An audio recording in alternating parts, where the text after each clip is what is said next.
Music. Hi, I'm Minhas, calling from Rawalpindi. I want to share my story.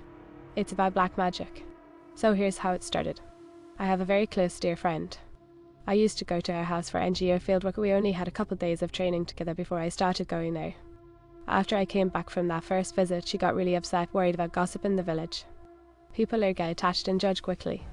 Anyway, her husband and I were working together. I had never actually met her husband before, but after I returned he called and said his wife wanted to talk to me.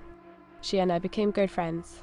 One day I went to their house and she told me there was a wedding in the family and they wanted me to go to the wedding. I said I'd try but couldn't promise. I don't really like going to acquaintances' functions. She insisted though and agreed to take me along. At the wedding they introduced me to everyone. This is my friend, she's wonderful, she came all the way. They gave me a proper welcome and even gifted me things. At that time I had no idea why they were doing this. The family was joking that since I was being praised so much, they should bring me to the wedding so their son could see me and perhaps consider a marriage proposal. I had no clue about any of this, neither did my friend. They even gave her a card inviting her to be part of the matchmaking, and they gave me gifts like a guest. When the big day came, I was prepared to go, but her husband called and said they couldn't make it, his wife wasn't well. I thought it was fine, no big deal. But the husband went alone to the wedding. The family there asked where I was. He told them she couldn't come. People were embarrassed, and they said it's okay, maybe another time we'll go to your house to talk about the proposal. A few days later, after the engagement, and this is where things start getting strange, the family revealed that the son's father had been diagnosed with blood cancer and had limited time. They decided to get the boy engaged quickly. My friend told me that when she'd initially mentioned bringing me, her husband had allowed it. My sister jokingly said, if it's a good match, let's see. My friend and her husband went back home that day with the engagement set. Soon after, though, the family started noticing problems. The boy's future wife, the woman they had chosen, began acting very possessive and controlling. She would demand to know who he was talking to, how long, and whether she could put him on hold when he was on the phone with someone else. She'd invade his personal space, which made him upset, but his family insisted on keeping the engagement and continuing with things. Over time, her behavior got worse. She started saying things in front of the family, basically trying to discredit my friend and me. Then things escalated into outright malice. The woman began practicing black magic and making amulets, taveez, to harm the family. At first the boy developed a high fever and then became delirious. He started talking about me in his sleep, saying my name over and over. The family took him to the hospital. The doctor said something was affecting his mind and suggested they bring in the woman he was naming. The boy himself said she would kill herself if she came, so she refused to come. Meanwhile, the boy's condition continued to deteriorate. Scars and strange marks began appearing on his body. He would become completely out of control whenever she was around. The family found a taveez hidden in the center of his mattress, a large amulet stuffed with small papers folded and pinned inside. On those papers were the family's names, and my name appeared too, crossed in a way meant to prevent anyone from getting together. It was very deliberate. They removed it, then the family realized he had been bewitched. After this, more tragedy followed. The boy's father died within a few days. They were supposed to have the nikah marriage soon after the engagement, but the father passed away. The boy and his family were shattered. The boy refused to proceed with the engagement. The woman, however, didn't stop. She widened her target. She attacked the boy's uncle and aunt, who made many decisions for the household. The uncle, a lively man, ended up bedridden and stayed that way for years. His health was ruined. The woman's campaign didn't stop there.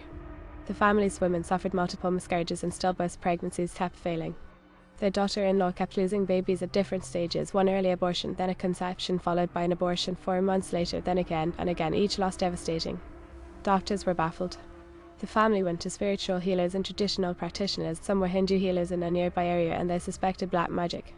The healers found that menstrual blood or parts associated with fertility had been incorporated into these rituals and mixed into the household food during Ramadan, a deliberate attempt to destroy the family's fertility.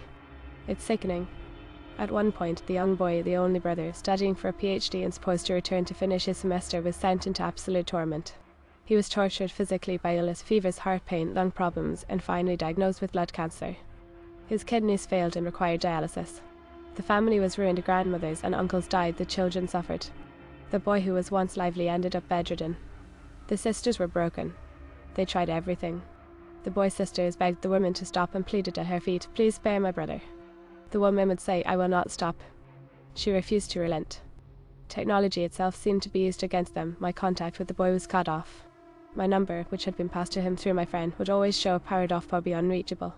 When my friend sent the number, the first digits would appear, then the rest would be missing. Once, one of his sisters tried calling me while holding her small child. The child kicked the phone and it fell, shattering the screen. Another time, their phone downloads would hang, messages wouldn't go through. It was as if forces were preventing any contact. The family even tried to get help from different spiritual people. They brought in folk healers, performed reiki and various rituals, and at one point discovered something horrifying. The boy's legs began to take on scale-like markings like a snake's skin. He started vomiting and burning with poison.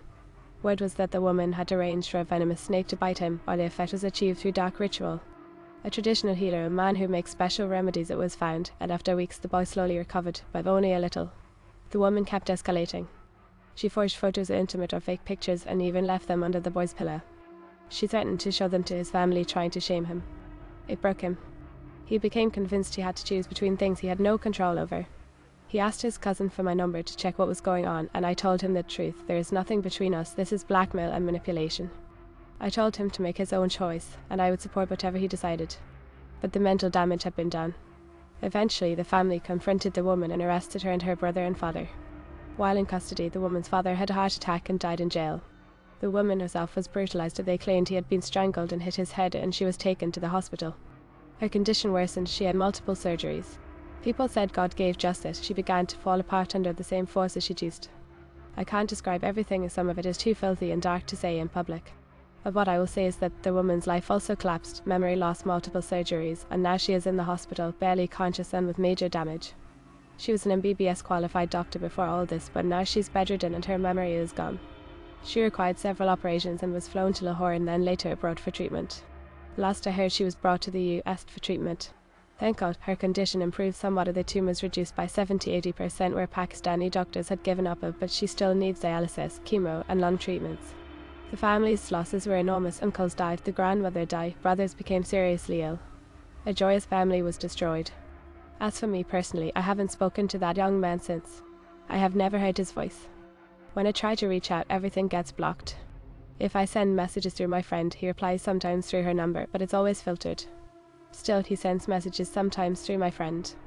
I just tell him, may God bring you good days, and that I pray for him and the family. Please, I'm asking everyone listening, pray for them.